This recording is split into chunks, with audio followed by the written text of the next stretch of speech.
The Desert Palace. You know, I really like this dungeon. It's one of the craftier dungeons in this game. It is... It's unique. It has visual style. Certainly more visual style than the Swamp Palace that we've done previously. But, yeah, I would say this is... It's not my favorite. We'll get to that in a little bit, but it's up there. Anyway, hey everybody, it's Button Mash. Welcome back to more of The Legend of Zelda: A Link Between Worlds. Last time, we made our way to the Desert Palace. We made our way through the Hyrulean Desert. What am I trying to see here? Going through Hyrule and Lorule. Both of them to get to the desert, which was kind of unique and fun, I guess. What? That snake just started climbing up the stairs after me. I've never seen that happen. That's weird. Alright. Anyway, we're going to be going through the Desert Palace, which I like. I like this dungeon a lot. I know I haven't uploaded in a while, and I'm trying to figure out how to solve this puzzle. But anyway, I know I haven't uploaded in a while, but I've been on vacation, been studying for finals. It's been a little chaotic, so excuse me for not uploading. And this is timed. Let's see if I can get it. Oh, I just barely got it. That's nice. Alright. Well, I'm just gonna give you like the basic walkthrough of this dungeon, and hopefully you find it maybe acceptable. The footage kind of got messed up on this, so if the screen starts to like tilt or move to one side, you know what? Screw that. I have to explain these enemies. These guys that pop out of the ground that look like flowers that have not bloomed yet, they're so annoying. They're called levers, if you want to know. But there's another pretty annoying enemy that we haven't seen yet, called a Devilent, which I'll be calling out as soon as we see it. Yes, with good dungeons come very annoying enemies, and puzzles where if you don't line up your sand rod exactly right, you're just gonna get screwed over, and oh boy. Let's do that, and what? I meant to go here. Alright. Drag this guy over to the middle, or... That works, okay. That just opens it. We don't even need to use the third... You do need to use the third statue. Okay, so what do we gotta do? We have to pull this out, and then we gotta use the sand rod. Except that doesn't work from here. Amazing. I just barely got it.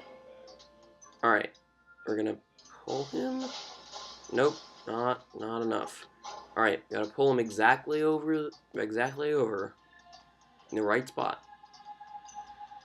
And then fall down again, and now I get a chance to use your sand rod. Alright, finally, we got him. And this keeps the door open. Hey, Link, let go of the statue.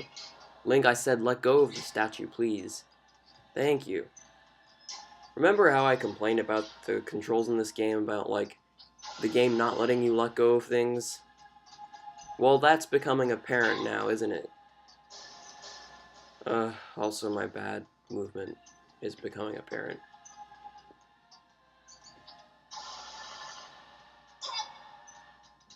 Like I said, my bad movement is becoming apparent. Wow!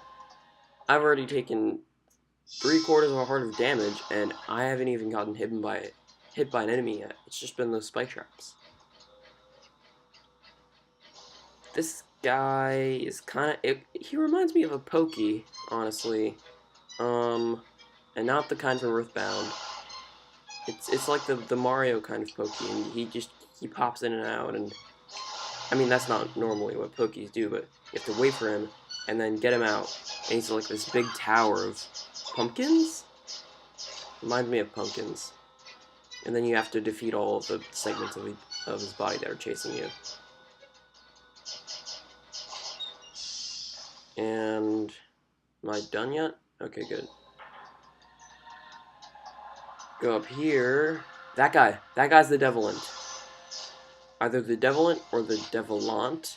Anyway, he's gonna try to suck you into his little sand trap pit thingy, and if he does, you'll take a lot of damage, and so don't let him do that. But if you lift him up out of the sand with your sand rod, he has a big purple butt that you can hit. That sounded a little wrong. Whatever. Alright, over here, you have a lot of chests in this dungeon. Now focus on using your sand rod to get them. And also using another item that we haven't seen yet to get them. Almost got hit by that RG there. And is there any way that I can get that chest down there? Is there? Well, maybe it's in the next room. Right over here, these blue rupees look like purple ones, but now we got the compass, so we can see all the treasure and the doors and stuff and the keys. But we pull this, and we get to manipulate the sand even more on a deeper level. Also, always check behind things that you can't see because there's probably treasure there.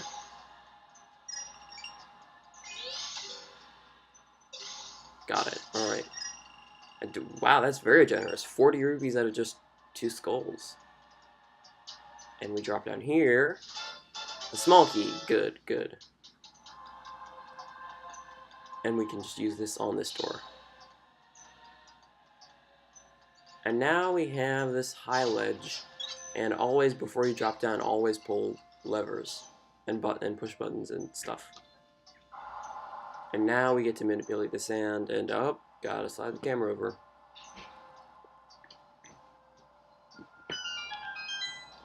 Alright. That was a pretty lengthy cutscene for just showing us that the sand had moved and filled the dungeon. But anyway, there's that big chest over there, which probably contains our big key. But is there any way to manipulate that yet? Or get to that? Well, we could use this sand rod to go across these pillars and then press this button. And that opens the door. So now we can just use the sand rod.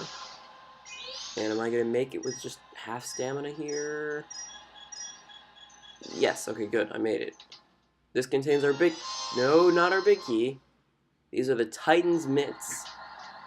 These are the things that help you finally be able to move those boulders, those big boulders that have been taunting us for so long over both Hyrule and Lorule.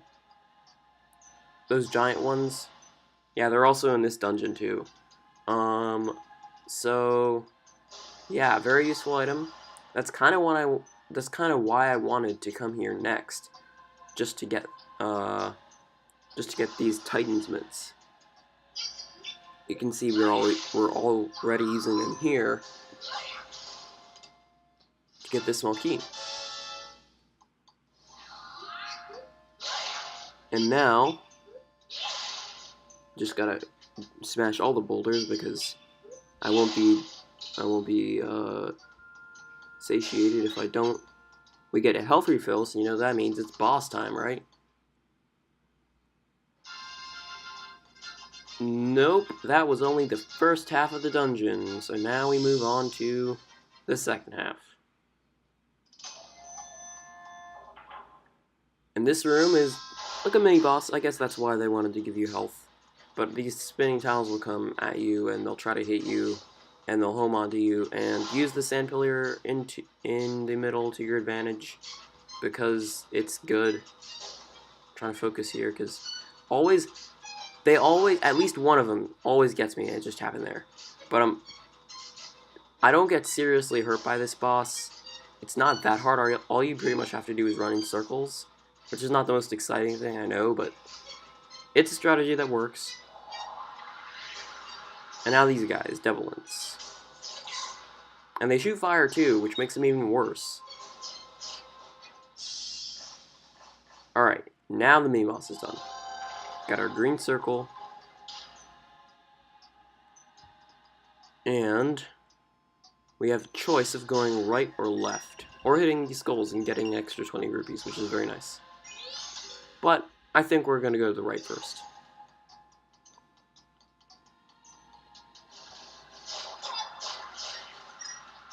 And more Devilant, and more flower bloom things that I forgot the name of. Whatever, it doesn't really matter. All that matters is just that they're annoying. And more arrow things, and more hopping statues. And more hopping statues, and more arrow traps. Alright, that one's not gonna hop. So we got this. We can raise this up, and then we can go onto the center platform and bring this guy up. I'm not sure if we need to use him on a switch or something. No, I think we just got him out of the way for that little light changing. But how am I gonna... should I just pull him over? Maybe? Whatever, I took too much time. Whatever, that's fine. Anyway, now we imitate the blinking blocks as seen in Super Mario 3D World. Interesting, I guess? And a small key. We get a small key, of course, because that's important. And there's another big chest there. And we can't get to it yet. But what we can do is go over here and lift up this big boulder, and we can see a chest buried in there. This is one of the many secrets. 100 rupees. Oh yes, this is one of the many secrets in this dungeon that will net you 100 rupees. This dungeon is very, very plentiful and very generous in how it handles giving you treasure and money and stuff. So that's yet another reason why I wanted to come here, because, you know, money is not bad in Zelda. Money is not the root of all evil in video games. And that is clearly the wrong way to do that, because it's just going to roll into a pit. So, we gotta get here, get this rolling ball to go down, and break that block. And then you fail to use our sand rod. Alright, now that that boulder's off, we can wait, and use that, and then use that. And that breaks that block.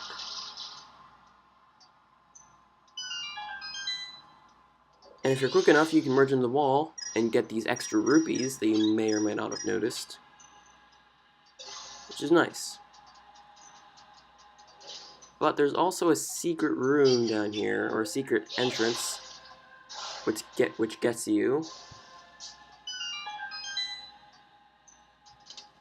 another 100 rupees. You know, in the earlier dungeons, like the Thieves' Hideout, or the Swamp Palace, or the Skull Woods even, they wouldn't have given you 100 rupees. They'd have given you like 20 rupees, or maybe 50. But now that they know that you're a full-blown adventurer, they're handing out the rewards. Alright, in this big chest, we find our big key. And ironically, we have not seen a big door yet, so I guess that's to come. But we do have a small key, which will help us enter doors, and we still haven't unlocked that one. But, anyway, I did not mean to go... Oh, whoa! I forgot a chest back in here, or something. I forgot something back here. And that was... I thought there was a chest. Wasn't there? Wasn't there a chest? Is there not a chest? No, it's to the south of here. Okay. Oh, the entrance is right down there. What the heck? Alright. There, I can just go. I can duck behind here and... Oh, it didn't have a chest in it. It just had fairies and rupees. Alright, I guess. Would have been a good place to hide a chest, but I'm not a game designer, so...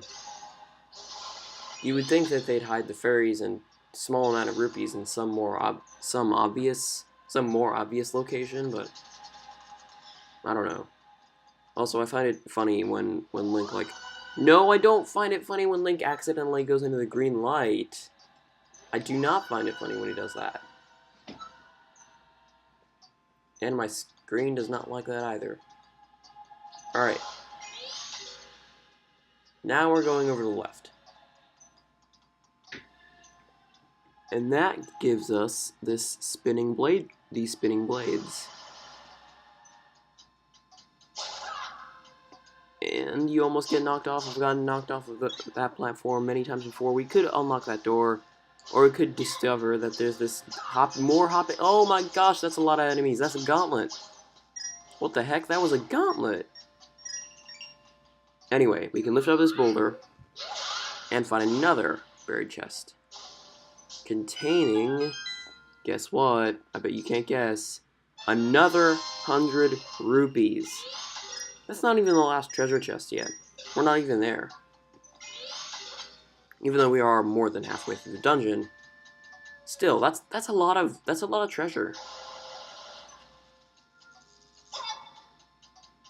Alright, here we go. Through this door, since we don't want to use our small key yet, and just lift that guy up, and he won't deal damage to you. Another 100 rupees. Are you seeing just how sparing they are? It's amazing. That takes us over to where we've already been, so we can just unlock this door. And this room, no, it's not this room. Never mind. There's one room in this dungeon that I do not have an affinity for, and I do not care for, and I absolutely do not like. So, I guess we'll be going over that when I see it. But that unlocks that door, which we can go down to. And almost get hit by that glowy eye statue thing. But over here looks like a bunch of enemies looking to rush us.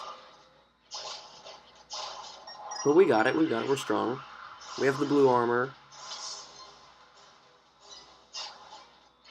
Alright. Almost done. Short mini-boss, we're good.